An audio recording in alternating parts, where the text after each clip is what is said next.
یہ ہے ایران، دنیا کی قدیم ترین سویلائزیشنز میں سے ایک۔ پچھلے قریباً 500 سالوں سے ایران انہی بارڈرز کے ساتھ دنیا کے نقشے پر موجود ہے، اور شاید ہی دنیا کی کوئی سپر پاور ہو جس سے ایران کا ٹکراؤ نہ ہوا ہو، چاہے وہ رومنز ہوں، عربز ہوں، منگول ہوں، ترک ہوں، رشینز ہوں یا پھر برٹن ہو۔ ہر ایک سپر پاور نے ایران کو فتح کرنے کی کوشش کی ہے، اور اس کی ایک بڑی وجہ تو یہ تھی کہ ایران دنیا کے کراس روڈ پر ہے۔ یہی وہ ایک کنٹری ہے جو یورپ، افریقہ اور ایشیا تینوں کانٹیننٹس کو آپس میں کنیکٹ کرتا ہے۔ آج کا ایران 7 کنٹریز کے ساتھ بارڈر شیئر کرتا ہے، ایسٹرن سائڈ پر پاکستان، افغانستان اور ترکمانستان کے ساتھ، اور ویسٹرن سائڈ پر عراق، ترکی، آرمینیا اور آذربائیجان کے ساتھ۔ اس کے علاوہ ایران کو 3 سمندروں کی بھی ایکسس ہے۔ اس کے نارتھ میں کیسپین سی ہے اور ساؤتھ میں پرشین گلف اور گلف آف اومان۔ ایران کی سدرن سائڈ پر ہی دنیا کا سب سے امپورٹنٹ اور خطرناک پوائنٹ بھی ہے، جسے اسٹریٹ آف ہارموز کہتے ہیں۔ پوری دنیا کی 20% آئل اور گیس کی سپلائی اسی پوائنٹ سے گزر کر آتی ہے۔ اسٹریٹ آف ہارموز کے پاس یہ 7 آئلینڈز بھی 1970 سے ایران کے کنٹرول میں ہیں، حالانکہ اس سے پہلے ان پر UAE کا کنٹرول تھا۔ اسی طرح ادھر کیسپین سی میں بھی یہ عاشورہ ڈے آئلینڈ ایران کے کنٹرول میں ہے۔ پچھلے 40 سالوں سے ایران ویسٹرن ورلڈ کے لیے ایک سر درد بنا ہوا ہے، لیکن آخر ایسی کیا وجہ ہے کہ اتنی پاورفل آرمیز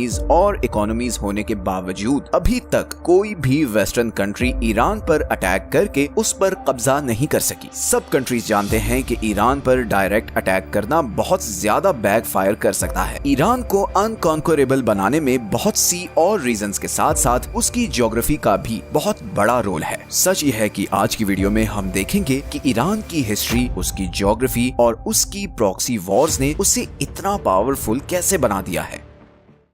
سب سے پہلے ہم ایران کی جیوگرافی کو سمجھتے ہیں۔ ایران کی سدرن اور ویسٹرن سائڈ پر زیگروس ماؤنٹین رینج ہے۔ ایران کی کوسٹ لائن سے لے کر عراق اور اوپر ترکی تک پھیلی ہوئی یہ ماؤنٹین رینج ایران کو ایک زبردست نیچرل پروٹیکشن دیتی ہے۔ یہ سارا ایریا بہت ہی پتھریلا ہے اور اسے کراس کرنا بہت زیادہ مشکل ہے۔ ان پہاڑوں کا ایران کو اتنا فائدہ ہے کہ 1980 میں جب عراق نے ایران پر اٹیک کیا تو اس کا پلان یہ تھا کہ ایک تو وہ یہاں خوزستان کے آئل رچ صوبے پر قبضہ کر لے، اور پھر یہاں سے آگے ایران کے باقی شہروں پر بھی قبضہ کر کے ایرانین ریولوشن کو کچل دے، کیونکہ سب عرب کنٹریز ڈرے ہوئے تھے کہ ایرانین ریولوشن کے اثرات باقی عرب تک نہ پھیل جائیں۔ مگر عراقی آرمیز 2 سالوں میں صرف ادھر خوزستان تک ہی پہنچ سکی۔ انہوں نے بہت کوشش کی کہ وہ زیگروس کے پہاڑوں کو کراس کر کے ایران پر قبضہ کر سکے، مگر انہیں کامیابی نہیں ملی، اور پھر ایونچولی ایران عراقی فورسز کو پیچھے دھکیلتا ہوا عراق کے اندر تک گھس گیا۔ مگر یہاں پر ایران کو بھی یہ مسئلہ آیا کہ جہاں عراقی آرمی کو آسانی سے اس کے شہروں سے سپلائی مل رہی تھی، وہیں ایرانی آرمی کو سپلائی پہنچانا بہت مشکل ہو گیا، کیونکہ ایران کے سارے بڑے ڈیپو اور شہر زیگروس ماؤنٹین رینج کے دوسری طرف تھے۔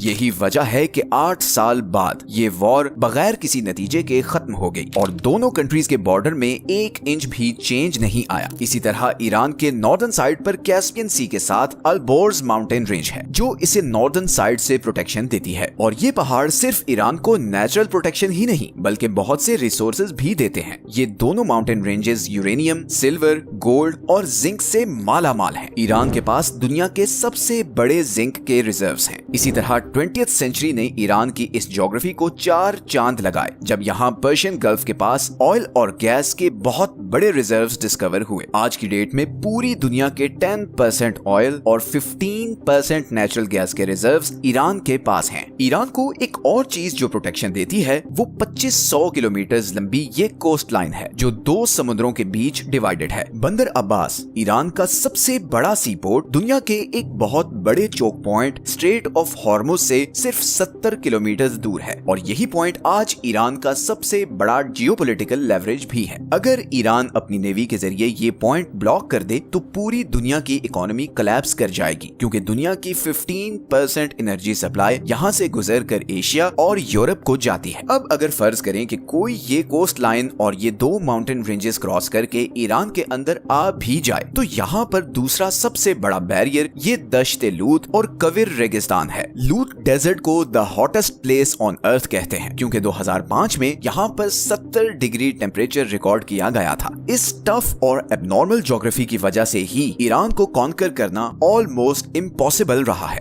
लेकिन आज की डेट में जो दूसरी चीज ईरान को इतना पावरफुल बनाती है वो है उसकी जियोपॉलिटिकल स्ट्रेटजी। सबसे पहले अगर हम ईरान के डेमोग्राफिक्स को देखें तो इसकी पॉपुलेशन तकरीबन 9 करोड़ है, जिसमें 95% शिया मुस्लिम है। ईरान में 62% लोग पर्शियन है, 16% आज़ेरी, 10% कुर्द और बाकी 12% बलोच, लूर, अरब और तुर्किक हैं। अब 1979 की शिया रेवोल्यूशन से पहले ईरान एक लिबरल कंट्री था और इस खित्ते में अमेरिका का एक बहुत स्ट्रॉन्ग एलाय भी था। इवन उस जमाने में अमेरिका ईरान को मिलिट्री जेट्स तक सप्लाई किया करता था। लेकिन फिर इमाम खोमेनी के आने के बाद यहाँ के सारे डायनामिक्स चेंज हो गए। आपको ये जानकर हैरत होगी कि 1979 से पहले ईरान और इसराइल के आपस में बहुत अच्छे रिलेशंस थे। इनफैक्ट ईरान 1948 में इसराइल को एक्सेप्ट करने वाला दूसरा सबसे बड़ा मुस्लिम मेजॉरिटी कंट्री था। लेकिन इमाम खोमेनी ने आते ही पैलेस्टीनियंस की सपोर्ट में आवाज उठाई और ऐलान किया कि अब से इसराइल ईरान का नंबर 1 एनिमी है। तेहरान ने इसराइल के साथ सारे डिप्लोमेटिक टाइज खत्म कर दिए। इसराइल जाने वाली सारी फ्लाइट्स कैंसिल कर दी गईं और तेहरान में मौजूद इसराइली एम्बेसी को पैलेस्टीनियन एम्बेसी में कन्वर्ट कर दिया गया। इसका सबसे पहला नतीजा तो ये हुआ कि इसराइल के साथ साथ ईरान के अमेरिका के साथ भी ताल्लुकात खराब होना शुरू हो गए। लेकिन ताल्लुकात की ये खराबी सिर्फ इसराइल और अमेरिका तक ही नहीं रही, बल्कि ईरान के गिर्द मौजूद सारी अरब स्टेट्स भी शिया रेवोल्यूशन के बाद अलर्ट हो चुकी थी। वो सब इस बात से खौफजदा थे कि कहीं ईरान की आइडियोलॉजी इधर अरब स्टेट्स तक ना पहुंच जाए और इसके नतीजे में उनकी किंगडम्स को अच्छा खासा नुकसान पहुंच सकता है। बिकॉज इन सब अरब स्टेट्स में बादशाहत थी। 1980 में इन्हीं सब अरब स्टेट्स ने मिलकर सद्दाम हुसैन को ईरान पर अटैक करने के लिए बैक किया था। यहीं पर ईरान को भी समझ आ गई कि अगर उसने सरवाइव करना है तो उसे अपनी आइडियोलॉजी को बाहर दूसरे कंट्रीज तक पहुंचाना होगा, क्योंकि उसके और उसके सबसे बड़े दुश्मन इसराइल के बीच ये सारे अरब कंट्रीज हैं जो उसके सख्त खिलाफ हैं। इसीलिए उसे कुछ ऐसा करना होगा कि इसराइल से दूर होने के बावजूद वो उसको थ्रेट कर सके। और यहीं पर ईरान ने ऐसे सारे ग्रुप्स को सपोर्ट करना शुरू किया जो एंटी इसराइल या एंटी ज़ायनिस्ट्स थे, जैसे कि पैलेस्टाइन में हमास, लेबनान में हिजबुल्ला, सीरिया में फातिमियून ब्रिगेड, इराक में अल बदर और यमन में हौसी। इस सारे नेटवर्क को द एक्सिस ऑफ रेजिस्टेंस कहा जाता है और इसी नेटवर्क के जरिए ईरान इसराइल और इवन अरब कंट्रीज पर भी प्रेशर रखता है कि वो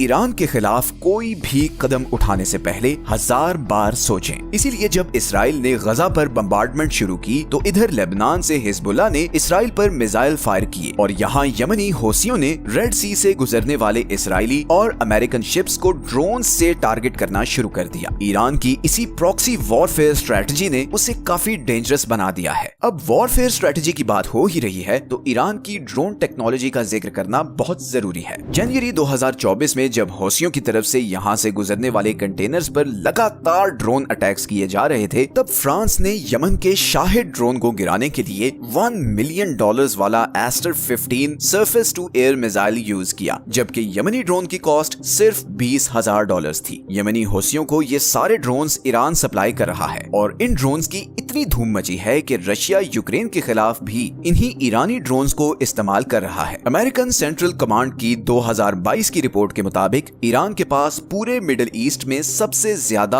और मॉडर्न बैलिस्टिक मिसाइल हैं। ईरान के सारे मिसाइल्स 2000 किलोमीटर तक अपने टारगेट को हिट कर सकते हैं। तो इन अ नटशेल अगर हम ईरान की ज्योग्राफी, उसकी प्रॉक्सी स्ट्रेटजी और ड्रोन टेक्नोलॉजी को देखें तो इसके बावजूद कि ईरान पर वेस्टर्न दुनिया की सैंक्शंस हैं और उसकी इकोनॉमी ऑफिशियल ग्राउंड्स पर बहुत छोटी है, ईरान एक ऐसे कंट्री के तौर पर सामने आता है जिसके पोटेंशियल के बारे में बहुत सी अनसर्टेनिटीज हैं, चाहे वो उसका न्यूक्लियर प्रोग्राम हो, प्रॉक्सी नेटवर्क्स की फंडिंग हो या मिसाइल टेक्नोलॉजी। ईरान के बारे में बहुत से ग्रे एरियाज हैं जिनकी वजह से वेस्टर्न कंट्रीज उस पर डायरेक्ट अटैक करने से कतराते हैं। अगर हम सिर्फ यही एक पॉइंट को देखें कि दुनिया के 2 choke points strait of Hormuz और बाब अल मंदेब ईरान की टारगेट रेंज में हैं, तो यही चीज उसे बहुत पावरफुल लेवरेज दे देती है। और अब तो रशिया और चाइना भी अनऑफिशियली ईरान को बैक कर रहे हैं। अभी हाल ही में जब हमास के लीडर इस्माइल हुनिये को ईरान में असैसिनेट किया गया तो बहुत सी ऐसी अनकन्फर्म रिपोर्ट्स भी सामने आई कि रशियन इंटेलिजेंस और मिलिट्री जनरल्स ईरानी ऑफिशियल से मिले हैं और उन्हें यकीन दिलाया है कि अगर वो इसराइल के खिलाफ रिटेलिएट करते हैं तो वो